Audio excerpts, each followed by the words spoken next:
राधे राधे राधे कोई भी राधे। दुख ऐसा नहीं जो सह करके अपने आराध्य देव को न प्राप्त करे। आराध्य देव की प्राप्ति के लिए संघर्ष सहना अत्यंत आवश्यक है। कष्ट सहना, जो अंदर जलन हो रही, जो विकारों की जलन हो रही, सहो भाई, इनकी पूर्ति से कुछ नहीं होगा। इनको से एक बार लड़ जाओ, एक बार निकल जाओ तो जन्म जन्म की लड़ाई जीत जाओगे। जिसकी शुद्ध भक्ति होती है उसको अपने प्यारे के नाम जप के सिवा और कुछ अच्छा ही नहीं लगता है।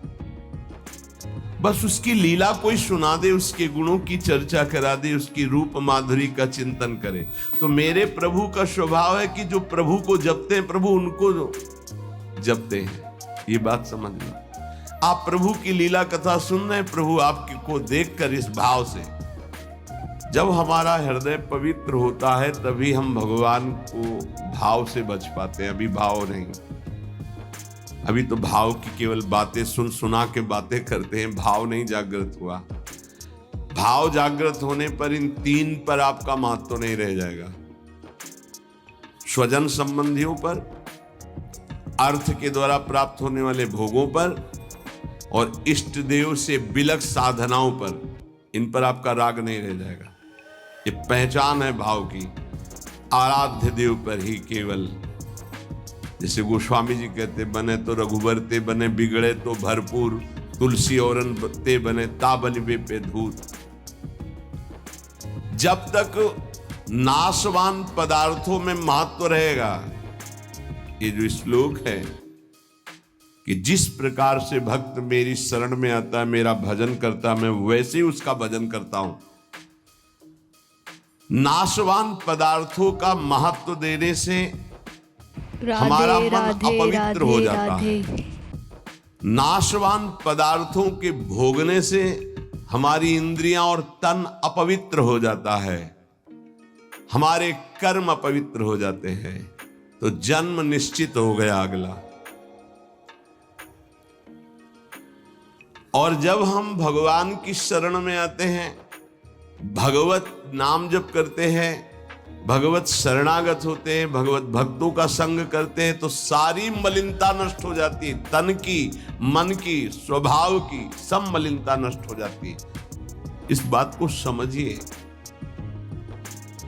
शरीर, इंद्रियां, मन, बुद्धि, पद, योग्यता, अधिकार, धन, जमीन, जितनी भी ये सब हैं, इनमें रुचि, आसक्ति, ये तुम्हारे मन को पवित्र कर देगी, तन को अपवित्र कर देगी, स्वभाव को अपवित्र कर देगी। अगर इन्हीं सभी को प्रभु को समर्पित करके कर्तव्य कर्म का पालन करते हुए नाम जप करोगे तो सब कुछ पवित्र हो जाएगा। जैसे जड़ मिठाई कभी ऐसे लगाने वाली नहीं होती, लेकिन जब प्रभु को अर्पित करते हैं तो प्रसाद हो जाती है। मांग करके किनका मिलता है तो बड़ा आनंद का अनुभव होता है, मेरे प्रभु का प्रसाद है। ऐसे ही शरीर, इंद्रिया, मन, बुद्धि, पद, योग्यता, अधिकार, धन, जमीन, जो कुछ भी है उसे प्रभु को अर्पित करके अपने कर्तव्य का पालन करते हुए जो नाम जप करता, उसका तन पवित्र, उसका मन पवित्र, उसका स्वभाव पवित्र, उसकी सब वस्तुएं पवित्र हो जाती है। अब तो वैसी निष्ठा नहीं दिखाई दे रही है, होगी किसी के अंदर।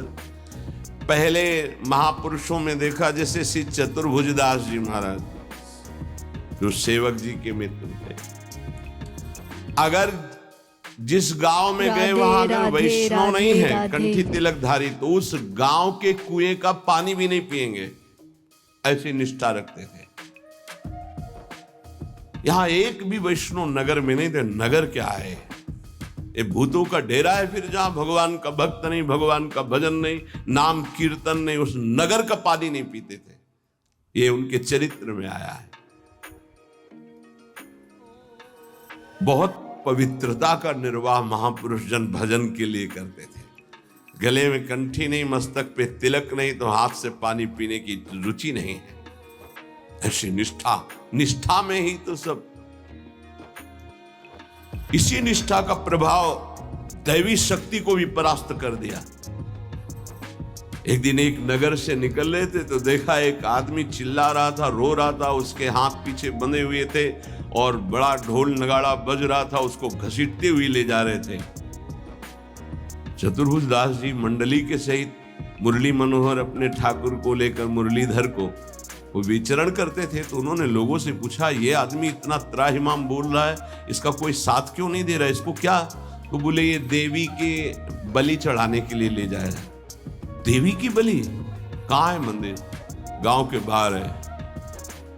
वाह, पहले उसको रुकवा दिया, इतना भजन का तेज था, रुकवा दिया और दरवाजे पे गए और कहा कि तुम मां हो? कैसी मां हो जो तुम अपने बच्चों की हत्या करवा कर मुस्कुराना सीखती हो? तुम मां हो, इसका मतलब है तुम्हारे अंदर ममत्व नष्ट हो चुका है।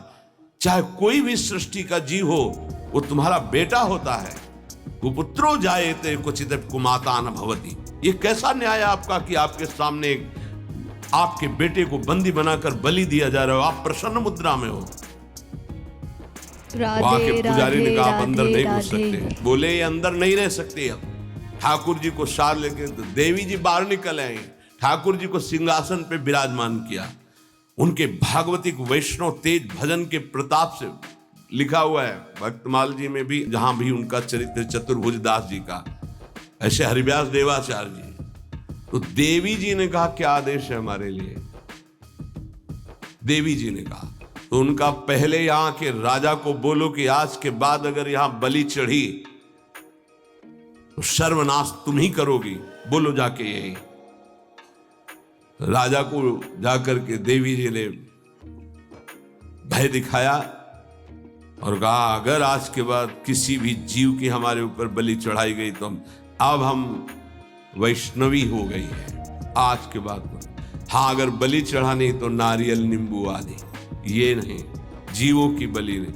कंठी बांधी देवी जी के और श्री जी के चरणारविंद की आसक्ति का मंत्र दिया देवी जी को चतुर्भुज दास जी ने। ठाकुर मुरलीधर को वहां विराजमान करके नाम कीर्तन बंद करा दी, प्रथा मुक्त करवा दिया, जो बलि के लिए लाए। नाम बल, भजन बल, नाम जप नहीं कर रहे तो यही शरीर, इंद्रियां, मन, बुद्धि, पद, योग्यता, अधिकार, धन, जमीन, ये तुम्हारे तन को मलिन, मन को मलिन, स्वभाव को मलिन और अगला जन्म निश्चित।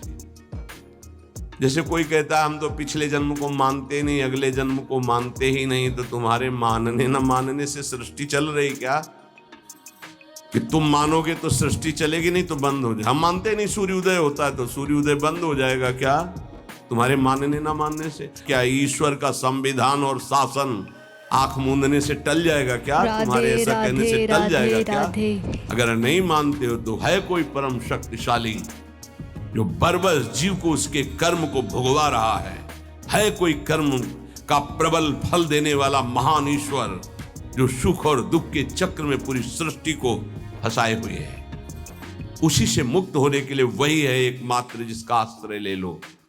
भक्त को भगवान के स्वरूप का ज्ञान, भगवान का दर्शन, भगवान के साथ खेल खेलने का सौभाग्य, तीन बातें जो प्राप्त होती है ये ज्ञानी को नहीं प्राप्त होती है। भगवान के प्रेम स्वरूप, भगवान का दर्शन, संभाषण और भगवान के साथ खेलना, ये नहीं, ये बड़ी दुर्लभ बात भक्ति से प्राप्त होती, इसलिए सर्वोपरि भक्ति। जो भगवत परायण भक्त है उसमें शरीर और संसार की आसक्ति नहीं रहती। देख लो, शरीर और संसार की आसक्ति नहीं रहती। इस भगवत परायणता के लिए हठ पूर्वक बहुत नाम जपा जाए तब ये जागृत होती भगवत परायणता। हठ पूर्वक शब्द आया है, हठ पूर्वक हमको नाम जप करना बहुत कठिन है। नाम जप करना, बातें बना लेना अलग बात है, नाम जप करना बहुत कठिन है। अगर नाम जप हठ पूर्वक करोगे तो संसार शरीर की आसक्ति नष्ट हो जाएगी, भगवत परायण हो जाओगे, भगवान के तत्व का ज्ञान हो जाएगा, भगवान से प्रेम हो जाएगा, भगवान का साक्षात्कार हो जाएगा, भगवान से वार्ता होगी, भगवान के साथ खेलोगे। जब भगवत परायणता जागृत होती है तो कुत्ता, गधा, चांडाल जहां दृष्टि जाती है वहां श्री कृष्ण दिखाई देते हैं। विद्या विनय संपन्ने ब्राह्मणे राधे, गविहस्तनीश्वरी राधे, च राधे, सुपाके च राधे। पंडिता समदर्शिना। ये तत्वबोध हो जाता है भक्त को, क्योंकि उसकी दृष्टि भगवत स्वरूप हो गई तो पूरी सृष्टि भगवत स्वरूप हो गई। किसकी? जो हठ पूर्वक नाम जप करता है। हठ पूर्वक मतलब स्वाद नहीं मिल रहा, कोई रुचि नहीं, पर गुरुदेव ने कहा इसलिए मुझे जप करना ही है। जब बिना किसी प्रयास के भगवत स्मरण चलने लगे, बिना कोई अटकल लगाए कि अरे सब में भगवान है और भगवान दिखने लगे, तो समझ लेना चाहिए कि अब हमारा कार्य पूरा हो गया है। सर्वत जैसे साधक देखेगा तो पहले स्त्री पुरुष दिखाई देगा, फिर भावना करेगा कि इसमें श्री भगवान है, लेकिन परिपक्व जब हो जाएगा तो ये ढांचे नहीं दिखाई देंगे, केवल भगवान दिखाई देंगे। साधक हठ पूर्वक भजन करता है, लेकिन जब परिपक्व अवस्था आती है तो भजन करना, सोचो कितना आनंद होगा। भजन करना नहीं पड़ रहा, स्वाभाविक भजन हो रहा है, स्वाभाविक स्मरण हो रहा है। देखो, जल जड़ है, जल तत्व जड़ है, पर इस जल में जब रगड़ पैदा की जाती है तो बिजली पैदा हो जाती है। इसी प्रकार जो भक्त इस जड़ जिह्वा में नाम की रगड़ पैदा करते हैं तो इसे आध्यात्मिक अग्नि पैदा हो जाती है। यही सब पापों को भस्म करके, संचित कर्म को भस्म करके ये भगवत प्राप्ति कराती है। ये समस्त विकारों पर विजय प्राप्त कराती है। जड़ जिह्वा पे जैसे बिजली घर्षण के द्वारा पैदा होती है, जल में जल का परस्पर घर्षण होता है, उससे बिजली पैदा हो जाती है। ऐसे जिह्वा और नाम का घर्षण होता है तो एक आध्यात्मिक शक्ति पैदा होती है, जो समस्त कामनाओं पर विजय प्राप्त कराती है, जो माया को पराजित करके भगवत साक्षात्कार कराती है। पकड़ो भाई, बात को पकड़ो। हमारा मन जो चाहता है वो करवा लेता, हमें सामर्थ्य नहीं, वो सामर्थ्य नहीं। देखो ना बिजली कहाँ पैदा हुई हो, कहाँ तक प्रकाश कर रही है। ये बिजली पैदा होने का स्थान थोड़ी है, बिजली तो कहीं और पैदा हुई, लेकिन एक संबंध के कारण वो यहां भी प्रकाशित हो रही है। क्रम से संबंध है तो यहां प्रकाशित हो रही है। ऐसे ही रोम रोम रग रग में अध्यात्म शक्ति का प्रकाश, तो जगत में जो भी उसके सानिध्य में आएगा वो अध्यात्म शक्ति संपन्न हो जाएगा। ये बिजली पैदा करो, बिजली तुम्हारे अंदर वो सामर्थ्य है कि तुम ये आध्यात्मिक शक्ति प्रकाशित कर सकते हो। क्या करो? बोले इस जड़ जिह्वा में नाम को रगड़ो, इसी से बिजली पैदा हो जाएगी। बहुत संघर्ष करता है तब भाव का प्रादुर्भाव हो जाता है। ये यथा माम प्रपद्यन्ते तास तथैव भजाम्यहम् मम वर्तमानो वर्तन्ते मनुष्या पार्थ सर्वशा। भक्त भगवान की जिस भाव से, जिस संबंध से उपासना करता है, भगवान वैसा ही दर्शन देते हैं।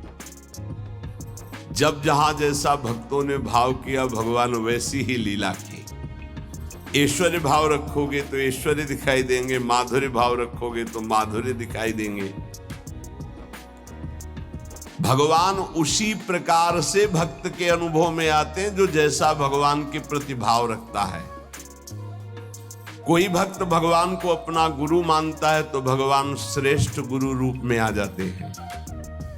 अगर कोई भगवान को शिष्य मानता है, राधे राधे, ऐसे संत महात्मा जन जो भगवान को शिष्य मानते हैं, तो भगवान एक श्रेष्ठ शिष्य बन जाते हैं। देखो संदीपनी जी के शिष्य बने, विश्वामित्र जी के चरण चापे, वशिष्ठ जी के समीप बैठकर शिष्यत्व स्वीकार कर योग वासिष्ठ का प्रवचन सुना। यदि भगवान को माता माना जाए तो भगवान माता रूप में अनुभव देते हैं। भगवान को पिता माना जाए तो भगवान पिता रूप में अनुभव देते हैं। भगवान को पुत्र माना जाए तो भगवान पुत्र रूप में अनुभव। देखो एक दिन देवर्षि नारद जी दर्शन करने गए नंद महल में, तो देखा मोटी डेहरी बाबा की डेहरी, तो उसको लालजू महाराज लांघना चाहते थे, दरवाजे के बाहर खेलने जाना चाहते थे। अभी खड़े होना ठीक से आया नहीं था, घुटनों के बल चल रहे थे, तो ऐसे चलते हुए घुटनों के बल ऊपर ऐसे देहली के हुए, चरण ऊपर उठ गए, हाथ ऐसे हो गए, अब देहली के बीच में टंगे हुए और रो रहे हैं। नारद जी ने देखा, साष्टांग दंडवत किया, बोले प्रभु देहली पार कर दे क्या? तो बोले जानते नहीं हो क्या हमारे लिए देहली? उन्हें बोले जानते हैं प्रभु, वामन अवतार में एक चरण बढ़ाया था तो ब्रह्मलोक तक गया था। तो बोले तुम जानते हो ना, ये तुम्हारे लिए लीला नहीं है, मुझे पुत्र भाव से उन लोगों ने भजा है तो उनकी सुख के लिए मैं लीला कर रहा हूं। चलो बीणा लो और दूर खड़े होकर के दर्शन करो। ओम रोने, मैया मैया मैया भागती हुई आई, अरे मेरे लाला, उठाया गोद में और दासियों को डांट रही, तुम लोग ध्यान नहीं देते, देखो लाला मेरा कष्ट। मैया गोद में। अगर कोई मुझे पुत्र मानता, देखो जगत को एक क्षण में रचने वाले पिता उनको पुत्र माना तो घुटनों के बल भक्त के आंगन में चल रहे। जगत का भरण पोषण करने वाले प्रभु का भरण पोषण